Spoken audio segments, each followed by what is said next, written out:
dugi dalu, maka piyambakipun boten langsung mlebet masjid, boten langsung mlebet griya, tapi dakolal masjid awalan. Gusti Nabi di samping ada larangan seperti itu, Gusti Nabi selalu melarang jangan sampai masuk rumah secara mengagetkan, apalagi pada malam hari. Nah, biasanya pun Gusti Rasul iku menawi wangsul saking perjalanan, tempat pertama yang dikunjungi Nabi, tempat pertama sing dipun lebeti kalian Gusti Nabi itu adalah masjid. Ini masjid saking pundi mawon mlebet teng masjid rumiyin, kemudian sholat kali rakaat, terus nembe mlebet teng daleme. Iki yang diamalkan Nabi, yang menjadi sunnahnya Nabi, yang menjadi anjuran baginda Nabi, dan ditiru kalian para sahabat. Iku bahwa datang dari manapun, niku terlebih dulu mlebet teng masjid. Niku supados pertama nih ansal sunahipun Gusti Nabi memang seperti itu, lajeng terus tidak mengejutkan keluarganya. Sing penting ini bahwa masjid adalah tempat di mana kita berangkat, juga tempat di mana kita datang saking lelungan. Niki sunahipun Gusti Rasul kados ngoten niku. Nah di masjid apa mawon, boten kok terus kudu masjid jamek boten. Musola nggih, langgar nggih, musola, langgar, nopo sing celak kalian beliau kita tidak harus masjid. Dengar kita dakolan masjid, maknanya tempat sholat, utawi musola, langgar dan seterusnya. Jadi lalai cepon takjub jadi ini. Terus mlebet teng musola, bilo tiang-tiang teng Meduro mriko, jarak sampang, jarak pemekasan, hampir tiap rumah juga teng musola nih. Terutama teng kampung, tiap rumah niku. Bukan terus kok nopo niku sak kampung musola berapa boten, hampir tiap rumah ada musolanya. Kadang nih sak keluarga bilone 3 musola setunggal. Maksudnya nopo? Supados menawi lelungan saged berangkat saking musola niku wau, menawi dugi langsung mlebet musola demi mlebet griyane. Iki maksudnya seperti itu.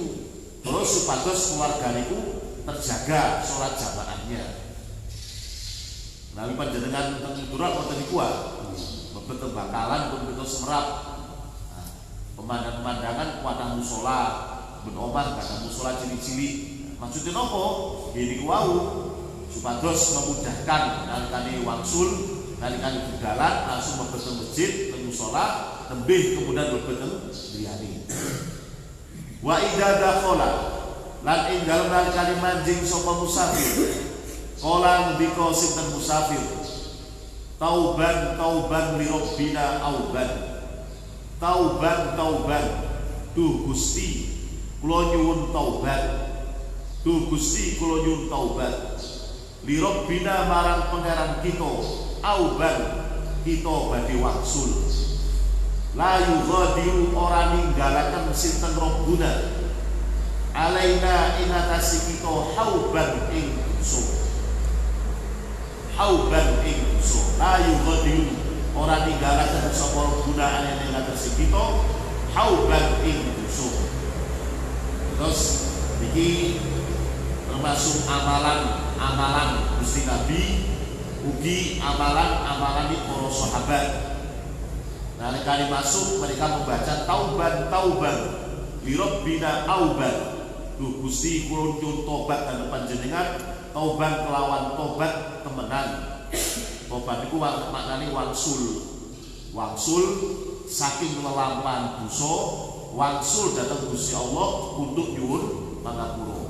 Namanya taubat. Li rabbina auban, maka dikatakan auban, orang yang kembali kepada Allah. Seakan-akan musafir tadi itu meminta maghfirah, nyuwun tobat, nyuwun ampun datang Gusti Allah. Umpami dalam perjalanan ada melakukan perkawis-perkawis sing boten ridhoni kalian Gusti Allah. Agar supaya dalam perjalanan tidak ada perkawis-perkawis yang mendatangkan murkonipun Gusti Allah. Nah, maka minta tauban supados dipun ampuni, dipun ngapura menawi enten perkawis-perkawis yang bisa mendatangkan dosa. La yughadiru alaina auda.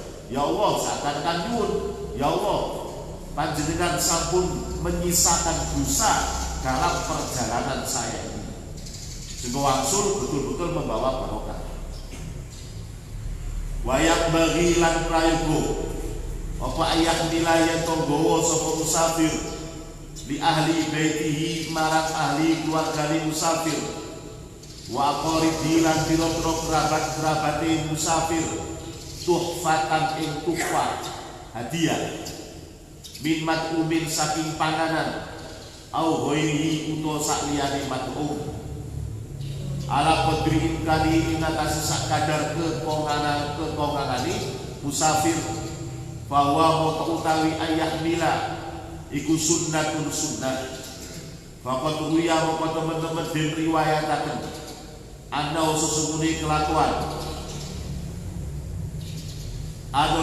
kelakuan iku ilam yajid lamun ora nemu sapa wong sapa musafir sayan ing suci-suci fal yadok moko becik nyalap sapa wong fi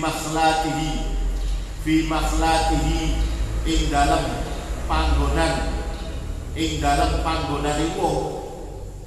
panggonan kembali ni wong hajaron ing watu. Terus napa niku adab yang selanjutnya nggih menika tiyang sing musafir niki datang ke rumahnya dengan membawa tuhfah. Tuhfah itu maknanya hadiah. Membawa hadiah. Toro kasih betul oleh-oleh untuk keluarganya dan untuk kerabat-kerabatnya. Bukan bojone, bukan bu anake, bukan bu tonggone, bukan bu kerabat-kerabatnya. Baik itu berupa makanan-makanan atau selain makanan-makanan.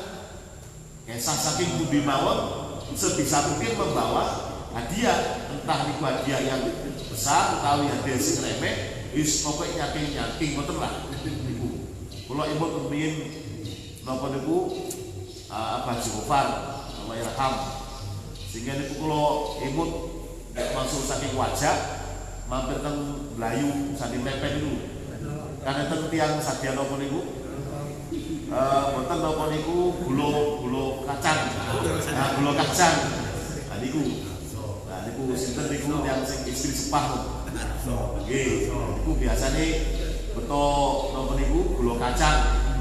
Beto gulo kacang, beto griya, teng mak niku terus damel anak bundir. Sing ngoten.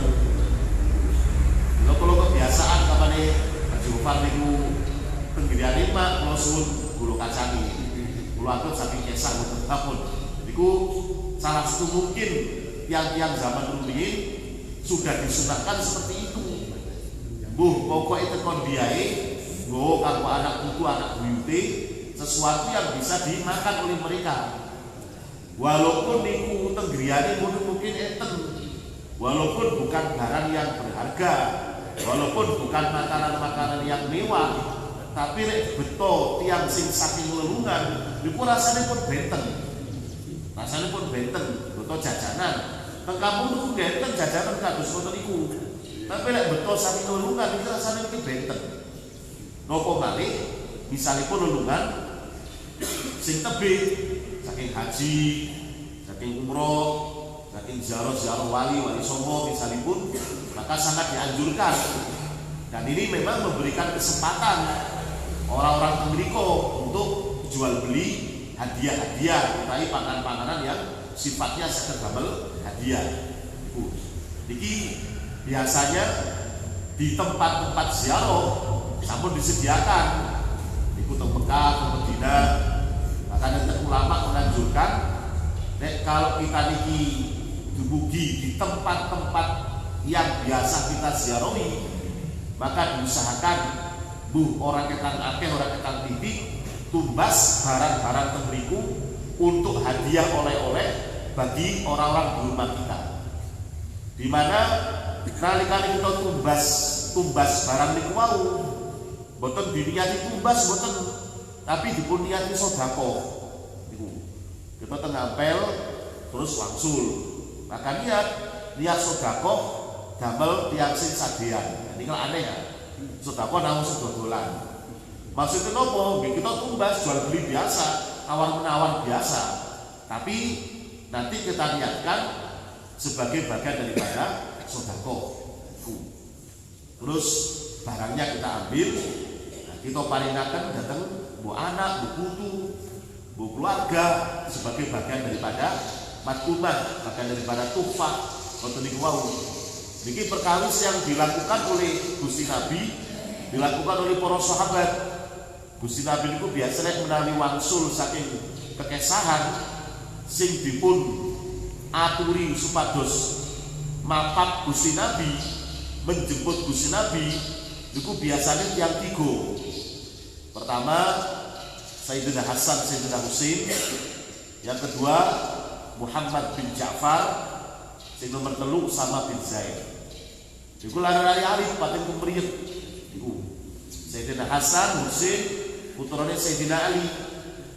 Menawi Sayyidina Muhammad bin Ja'far putrane Ja'far Shadiq, putrane Sayyidina Ja'far bin Abi Thalib dereke Sayyidina Ali. Menawi Usama bin Zaid niki putrane Zaid bin Harisah, seorang budak berkulit hitam. Ada putra namanya Usama, tapi diri saya itu karena Gusti Nabi. Nah, niki Gusti Nabi biasanya pun betul oleh-oleh kirakan apa mawon. Dalam kitab Zadul Ma'ad niku mesti membawa tuhfah hadiah untuk mereka. Bahkan terus dipun riwayataken bilih menawi boten beto napa-napa kok kesupen nggih prawigunipun falyadha fi makhlatihi, di tempat barang-barangnya, tentas maupun kresek maupun koper niki beto perkawis sing seakan-akan niku hadiah. Ketok mentol-mentol hajaron niku isine watu. Mbuh watu, mbuh boto, mbuh apa ketok mentol-mentol di kresek ngono. Wis aja kuwatir mbade ana aja kuwatir. Mungkin terus bijingnya tumbas apa temberiku lagi kok ngapel ini, padahal aku dikelakar gitu. Jadi hal seperti itu sampai dilakukan oleh para sahabat zaman rumiyin kados ngoten niku. Supados seakan-akan memang membawa hadiah, bukan menipu, boten, sebagai bagian daripada sunnah. Lah bijing terus tumbas barang-barang temberiku dibagi-bagikan. Niku kados ngoten niku. Bahkan menawi tiyang sing kesah saking umroh saking haji niki memang dianjurkan untuk membawa oleh-oleh saking mriko. Kirana tasbih, sliwat, celak, serban, sejadah langsung saking mriko. Maksudnya apa? Supados barokahnya tanah suci tersebar ke kampung di mana dia berada. Niku tersebar di kampung di mana dia berada. Lalu sejadah yang dipakai untuk sholat dibagi-bagikan, maka ini barokahnya akan tersebar. Ini salah satu coro menghidupkan sunnahipun Gusti Nabi dengan cara menyebar barokah. Bukan untuk pamer-pamer, mboten, tapi dengan niat menyebarkan barokah. Iku, bila teng Mekah teng Madinah niku enten tuku-tuku yang memang tuku niku khusus sajian oleh-oleh kados ngoten niku. Nek kita tumbas setunggal mboten angsal. Tuku niku kudu napa niku? Sak lusin-lusin ngoten niku. Teng Sanding Maklan niku enten pasar namanya Ja'fariyah. Khusus sajian sing sifatnya itu dorongan. Tasbih misalipun nek tumbas tunggal mboten angsal. Kudu tuku 3 lusin. Tuku sak darsan, tengeriku sak lusin, dan malih napa niku sak kodi. Nah niku. Di sini ngoten niku. Nah, langkung pira tinimbang eceran karo kasere. Nek didol eceran misalipun serban didol eceran niki sedasa real. Tapi makin menawi tumbas sak kodi Niku saged 100 kali dosa real apa 100 real, 100 kali dosa real utawi 100 dosa real. Atau simulakum mirah untuk apa? Menyediakan jamaah haji membeli oleh-oleh di sana. Nah, berhubung saat ini pesawat muatan terbatas, akhirnya malah betul ketek payu ya. Nah, makin pesawatnya terbatas jumlah yang dibawa betul kado singen. Nek zaman singen kan panci, dandang, betul ganteng singen. Saat ini betul langsung. Tetapi ada perkara-perkara sing alih-alih remeh-remeh saged dibetul. Niki namanya barokah. Tidak harus dari tanah suci, saking Ampel, saking Wali Songo, Wali Limo, dari manapun. Jadi sebaiknya memang membawa hadiah atau seperti itu. Wa ka'anna hadza lan kaya sesungguhnya kilah fal yadhu iku mubalaghah. Sifatnya mubalaghah banget-banget bil istihsasi ing dalam amri kroso ala hadil makromati ing dalam ikilah kemuliaan di andal ahyuna terus sumri piro-piro mripat iku tamsadu dadi dawa pa'alaiyun ilal qadimi marang wong kang rawuh minas safari saking lelungan wal qulubu lan utawi piro-piro ati iku tafrahu dadi bunga-bunga al qulub bi kelawan al qadim minas safar. Terus memang seakan-akan kok sampai nyala waktu barang itu ya apa sih? Diseakan-akan mubalagah itu keterlaluan dalam istihsas, dalam perasaan menganjurkan agar betul oleh memang seakan-akan keterlaluan. Tetapi inilah yang terjadi sebagai bagian daripada ikromnya orang yang datang kepada orang yang menunggu. Siapapun yang lelungan, gak ada keluarga atau gak ada keluarga, mesti enten yang sing seakan-akan itu mengarep-ngarep kapan tekoni bapak ini, kapan tekoni ibu ini. Diharap-harapkan, maka menawi bugi itu ada kegembiraan bagi orang yang menunggu. Remen saestu, dipun rawi kerawan itu remen saestu. Alhamdulillah wis teko Ustaz. Alhamdulillah. Niki maksudnya nopo supados penantian dan kegembiraan tidak berbuah kekecewaan. Wis ditente ini gak apa-apa. Maksudnya buat niku. Sehingga lek buyah langsung saking Cirebon, langsung saking Kaplongan biasanya teng Pak Desitik niku pun marah-marah bener. Sebelumnya kan kados ngoten niku dari jembatan. Terus saking wajah mampir ke Pak Desitik biasanya pun terus ngeken lari teng mriki. Sajang dari sekolah, makan terus saking ngerti mapak diriko, gambar rubin, foto diku. Lek ditunggu-tunggu terus gak gopo malah kecewa seminggu balikan. Untuk menghindarkan kekecewaan, maka ikulah salah satunya cara untuk membalas orang yang menunggu dan ikromnya orang yang dari perjalanan. Sepados perjalanan barokah, bukan langsung pun barokah. Bugi kita pindah dengan istiqomah barokah wow al-Fatihah.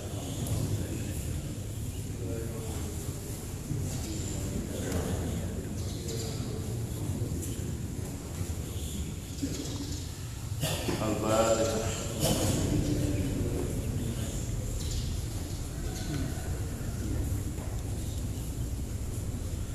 Bismillahirrahmanirrahim. Qala al-mu'allif rahimahullahu ta'ala wa nafa'ana bihi wa bi ulumihi fid dharain amin.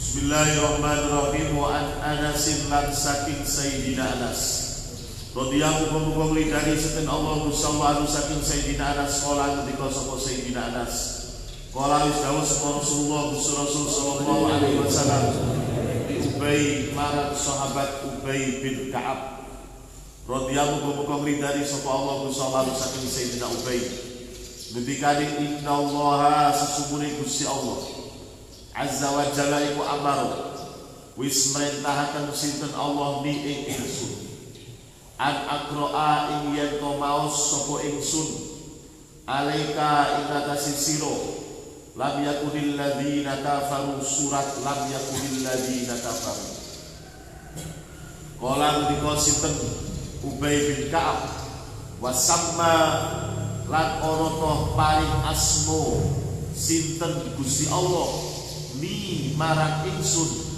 laka kedune panjenengan. Kala ngendika sapa Gusti Rasul na'am iya. Fabaka popular sapa Ubay bin Ka'ab bapak kalih.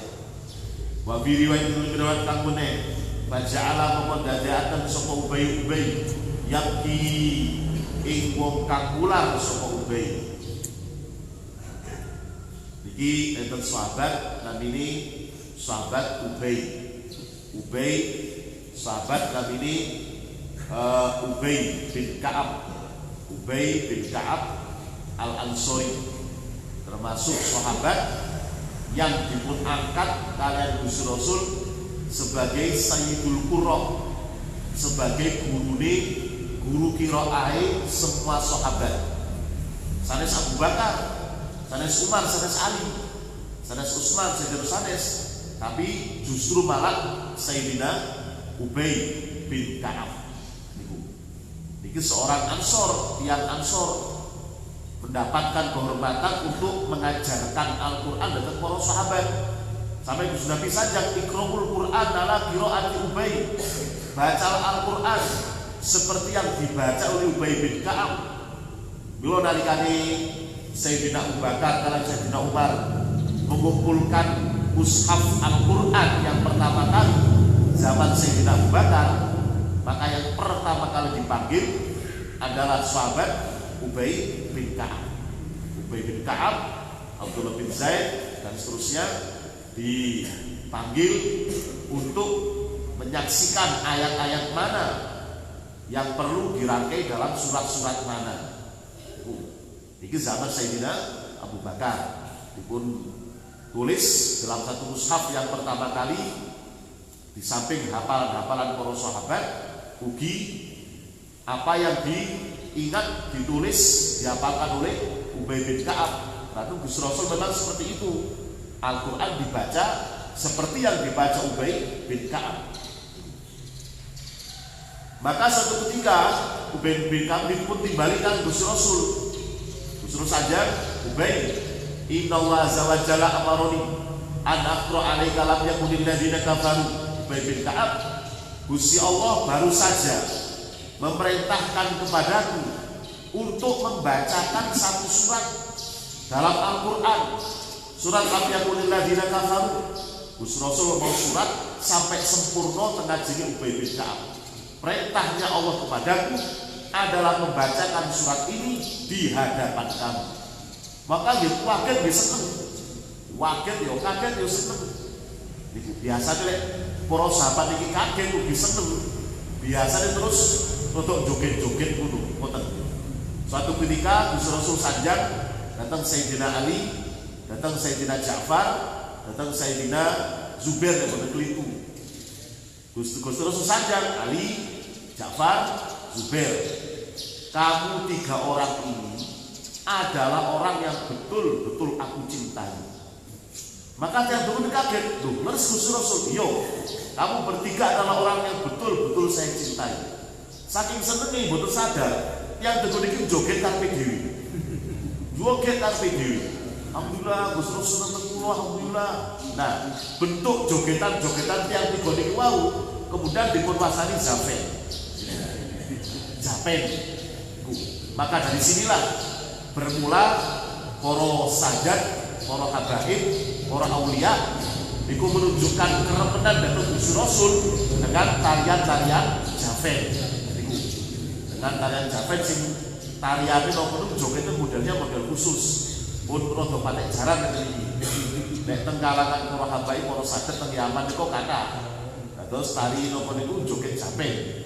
Asalnya al-Zafnu, Zafen, Zafen, Zafa'nun, kemudian berubah menjadi Jim Fa'nun, Zafen.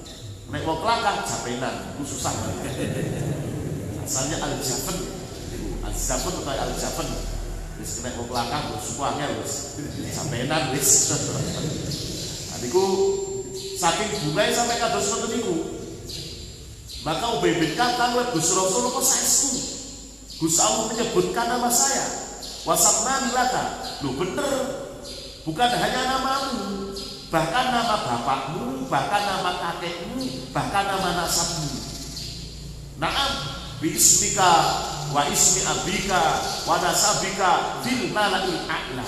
Bahkan Gusti Allah menyebutkan namamu, nama bapakmu, nama kakekmu, nama nasabmu sampai ke mala'il a'la di lingkungan para malaikat-malaikat sana. Pun boten karuan bunga ini ono sing disebutkan namanya sampai tembus datang mala'il a'la para malaikat bagus putri. Iku napa niku saking bungae sampai ulang-ulang boten karuan. Terus napa niku ada Gusti Rasul memberikan kabar-kabar gembira datang para sahabat-sahabat tertentu karena memang dipilih sing milih Gusti Allah piyambak. Enten sahabat yang mana sahabat ini dipilih kalian Gusti Allah 10 sahabat yang masuk surga al-asyra mubasysyarah bil jannah yang sedoso dipun pilih kalian Gusti Allah untuk disebutkan namanya satu persatu pilih piyambak pun mlebet teng swarga. Ada yang seperti ini. Ini ada memang manusia-manusia pilihan yang hidup di lingkungan Gusti Nabi. Kira walaupun kita niki tidak hidup di lingkungan Gusti Nabi, tetapi kita niki berusaha mencintai Gusti Nabi, mugi-mugi kita bisa dipun kempalaken kalian Gusti Nabi. Al-Fatihah.